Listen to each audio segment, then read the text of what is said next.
vehicle is storytellers. Throughout the program, you'll see a lot of analogies, a lot of stories trying to translate this foreign language of money. Money vehicle in and of itself is trying to get students to see money as a vehicle, as a verb, something that is taking them somewhere, not money as the destination. So as you can see, just even in our titling, we are attempting that analogy. Each of these 12 chapters will represent a stop in your money vehicle. It will connect to a piece of a physical car, connecting to what high school students understand. They understand their car. So how can we take money, a foreign language, and connect it into that? But most importantly, each of these stops will have a singular action for your students to take on a financial plan. Throughout this program, we will have a capstone character project that we'll share with you today that is going to help them build this financial plan piece by piece. That plan can be for them today if they're making an income. It could be for them in 3 or 4 years, or it could be a completely fictitious person. I live in Austin, Texas, and I'm a hairstylist. Great, let's create a plan for that individual.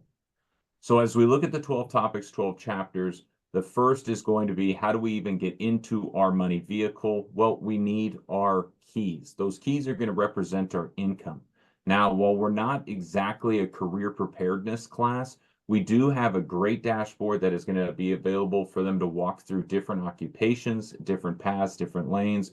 We'll talk about earning and creating money, the impact of inflation, and some baseline fundamental principles for them to be professionals.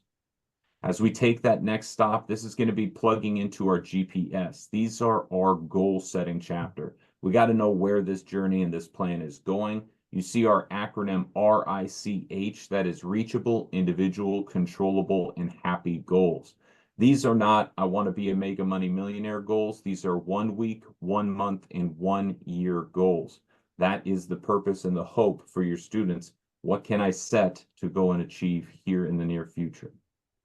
As we look at getting our vehicle to start to move now, we need that gas and brake pedal. How does money work for and against us under the time value of money? We're going to learn about interest, of course, that eighth wonder, powerful compound interest.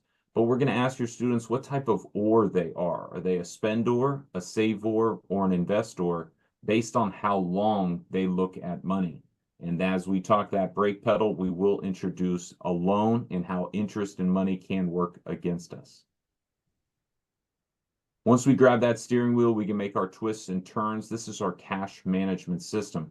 We don't use that B word, budget. Students today kind of cringe and pull away from the idea of budget. We love the term cash management. It's a little bit more empowering. Again, it puts the student in the driver's seat.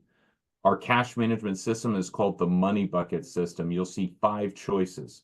What I love is an 18-year-old senior at 35, a rookie for the New Orleans Saints, or a 60-year-old at Amazon.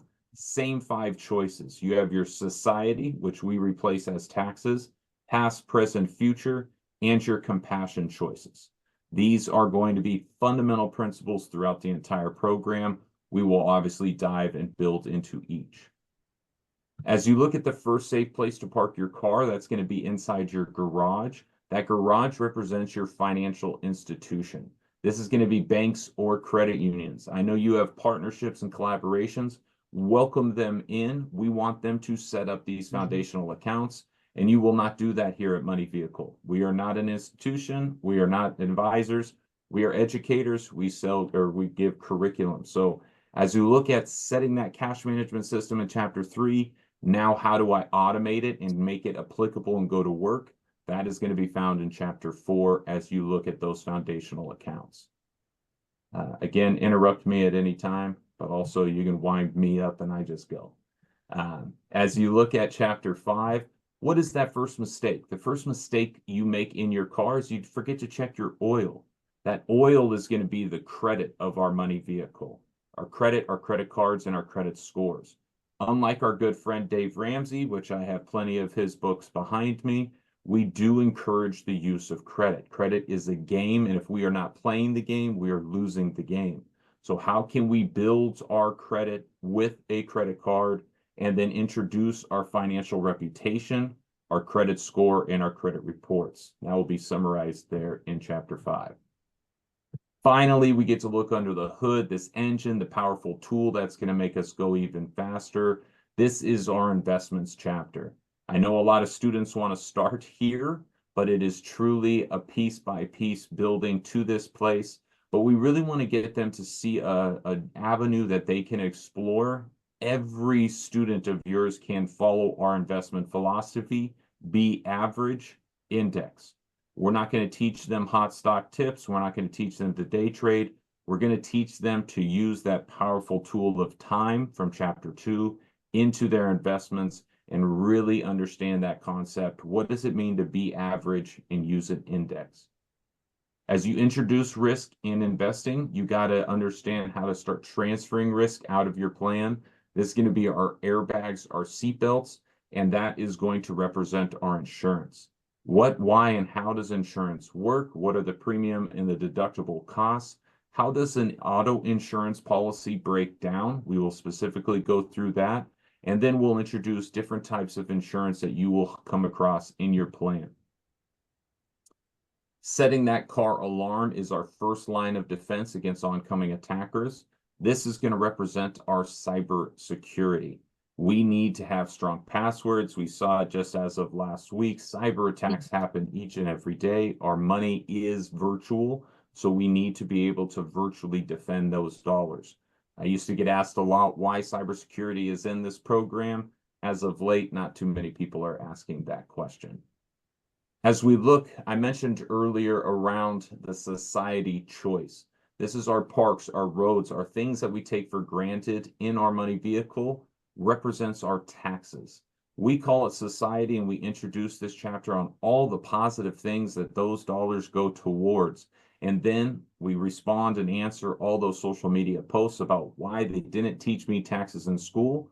We're going to teach them taxes in school. You go from gross to net income, you walk through the progressive income tax code, and of course, how to begin to file your taxes. But as I said earlier, Money Vehicle is all about analogies and stories and silly ways to remember. We're going to take you to an ice cream parlor. We're going to look at Thanksgiving Day turkey to represent gross to net income. These are going to be silly analogies that will stick in their brains. Last but not least was really the action and origin of this entire curriculum and program. How can we get students to open this account and get started? When you look at your physical vehicle and want to make it more efficient, you make it a hybrid vehicle. When you look at your money vehicle and want to make it more efficient, you make it a tax-advantaged account. We'll walk through 401ks and IRAs, and as you can see, the powerful Roth tool.